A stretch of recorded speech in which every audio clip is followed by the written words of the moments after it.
habeen wanaagsan waa taqaanaan Axmed Xuseen ahay yarka YouTube videoyaasha duuduuba oo hadii jeer waxaan jeclahay inaan igala hadlo waxyaalo aad u fiican oo aad iyo aad in looga taxadaro u fiican walaalayaal caalamkan hadda ogtiin hadii India laga hadlo hadii Nigeria laga hadlo hadii Africa dhan laga hadlo dhibaatada adduunka soo socota fiirsada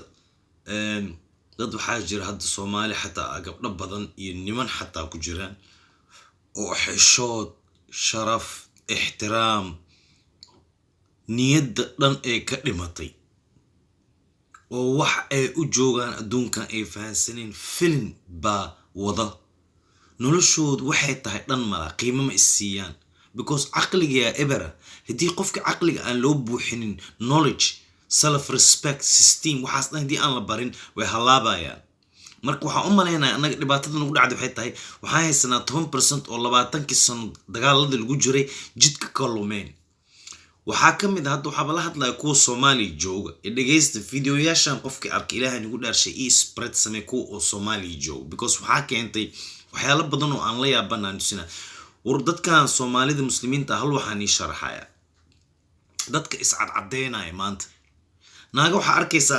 jirkeedii kale caadi waaye wajigeedii wuxuu u egyahay wax cadaana ya waxa laga yaabaa mar dhown in jirkooda dhan wada cadeyn doonaan laakiin iltaas Ilaahay anaga qabsado kuwaas in la garaaco waa jidka dhexdooda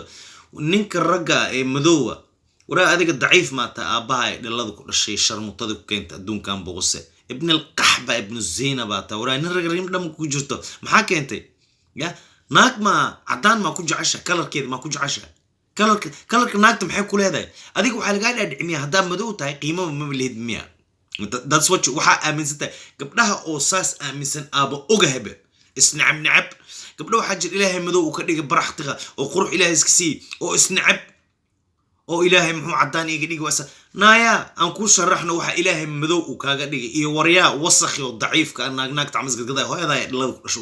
adigoo wajigaaga caday hadaan ku arko ani waa garanaa dadka wajigooda caday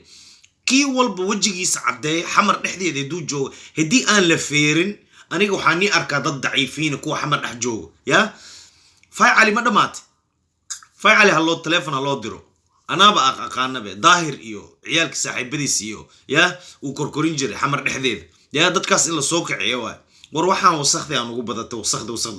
rinjigooda rabedelaan fiir Ilaahay uu sii marka maxay bedeli karin maxay bedeli lahayn ruuxan dad isnacab way dhulka joog laakiin masaakiinimo waa jaahilnimo wara fiiri amidni sharax muslim hadda uu Ilaahay madow ka dhigay waxa tahay nin bingo helay ya jannadii ahash maxaa ku dhacan ku maxaa jannada ku heshan ku sheegay fiiri caalamkan haduu ku laado ya qoraxda iyo darajada hiday noqoto 20 darajo ka kor dadka cadaanka dhan way jiranayaan way dhimanayaan fiiriya madowgan waxa way vitamin waa ka celinay cancer iyo wax walba oo adduunkan ku dili lahaa jannada ku tagaysa abaay hooyada Allah daan qab nacaya bihin ku ya sharmuuto dambe fi iyo subsoo korto oo wajigeeda cadaysa naabeed wasta qurux ma qurux badnid naagta cadaanka raacayna hadaarku na adig madowata Ilaahay ka dhigo isku aamin Ilaahay ku qaadi war hooyadoodii aabahooda waxa